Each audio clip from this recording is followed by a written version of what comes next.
Perfecto. Vamos a ir con el cuadro clínico y el diagnóstico de diabetes tipo 2.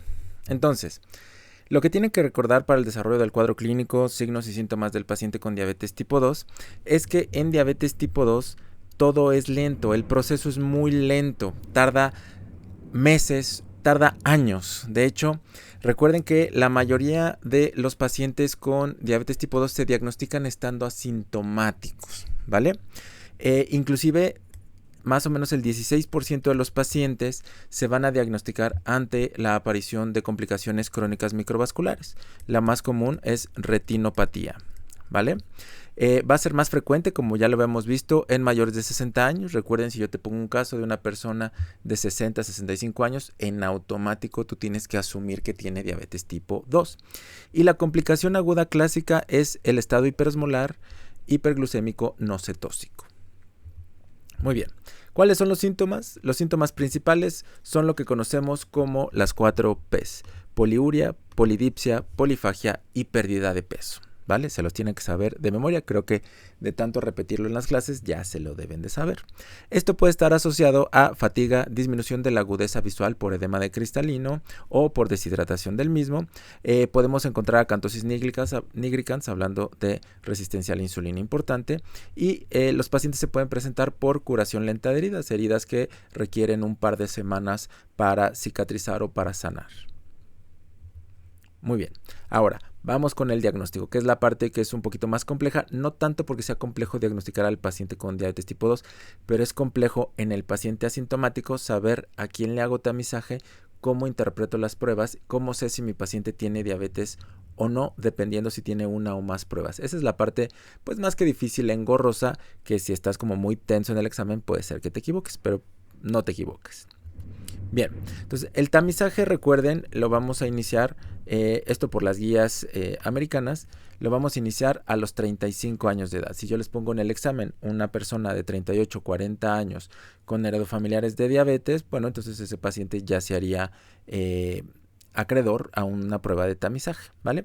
Si las pruebas son normales, los repetimos en intervalos de 3 años. O sea, ¿por qué? Porque el paciente sigue teniendo factores de riesgo.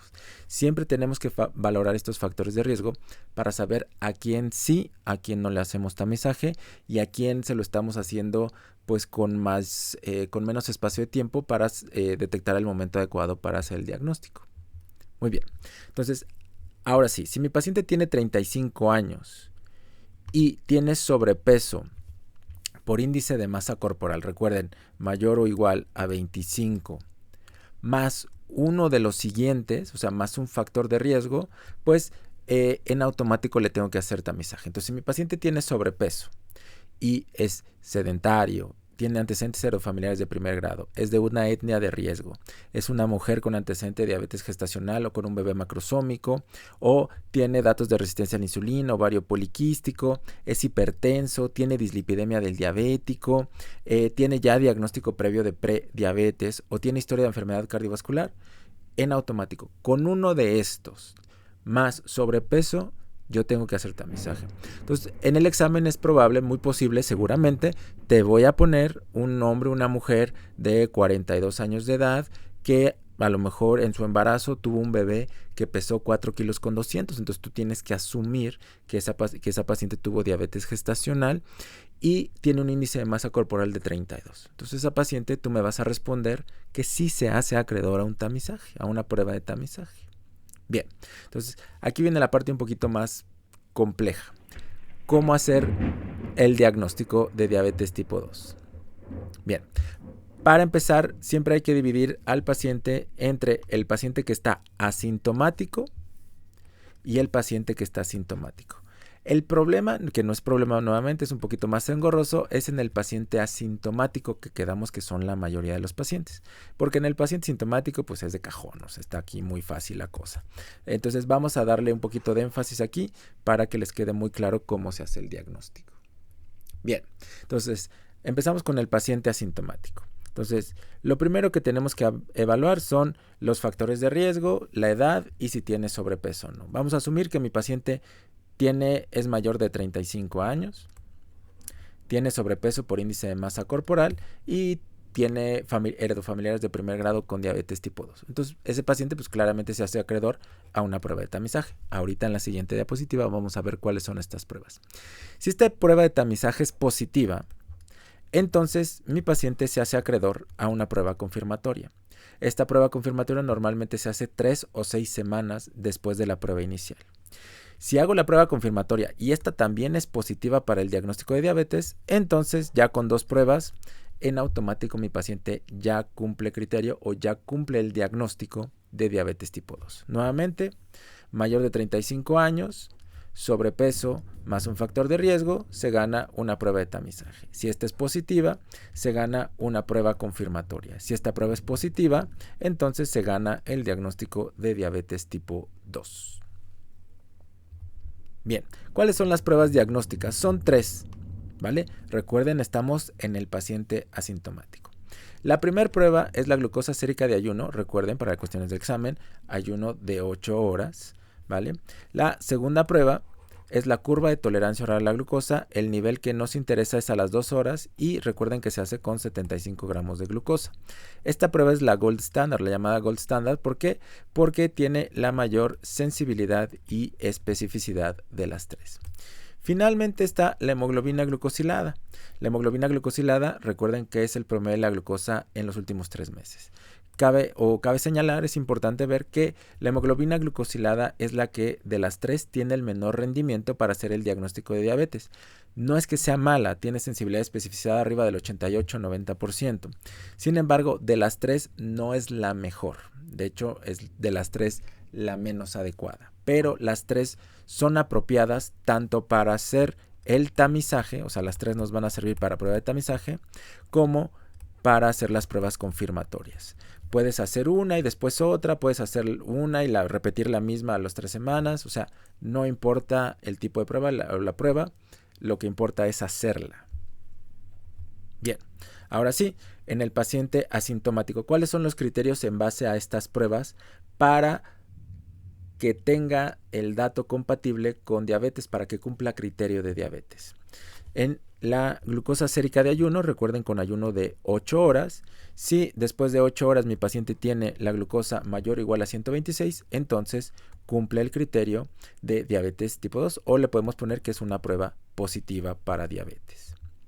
En la curva de tolerancia oral a la glucosa, recuerden, con 75 gramos de glucosa, si a las 2 horas tiene niveles mayor o igual a 200, entonces es una prueba positiva y cumple criterios para diabetes. Finalmente está la hemoglobina glucosilada. La hemoglobina glucosilada que me refleja el promedio de la glucosa en los últimos 3 meses. Si está mayor o igual a 6.5%, entonces es una prueba positiva o cumple criterio para diabetes. Bien, ¿de dónde vienen estos niveles? De 126, hemoglobina glucosilada de 6.5, en la curva de tolerancia oral a la glucosa. Básicamente vienen de este estudio muy importante en el que se vio que a partir del 126 se disparaban de manera importante el porcentaje o la proporción de pacientes que desarrollaban retinopatía diabética. Entonces, básicamente estos niveles vienen de que es el momento en el cual empieza a haber complicaciones crónicas microvasculares, ¿va? Esto fue con la glucosa sérica de ayuno y lo único que se hizo fue homologar la hemoglobina glucosilada y homologar los resultados de la curva de tolerancia oral a la glucosa a las 2 horas. Bien, ahora, para cerrar, ahora sí que para que quede bien claro. Entonces, si mi paciente tiene más de 35 años, tiene sobrepeso y tiene un factor de riesgo, entonces le hago una prueba de tamizaje. ¿Cuál de las 3 que vimos? La que sea. Si esta prueba sale positiva, entonces se hace acreedor a una prueba confirmatoria. ¿Cuál de las 3 que vimos? La que sea. ¿De acuerdo?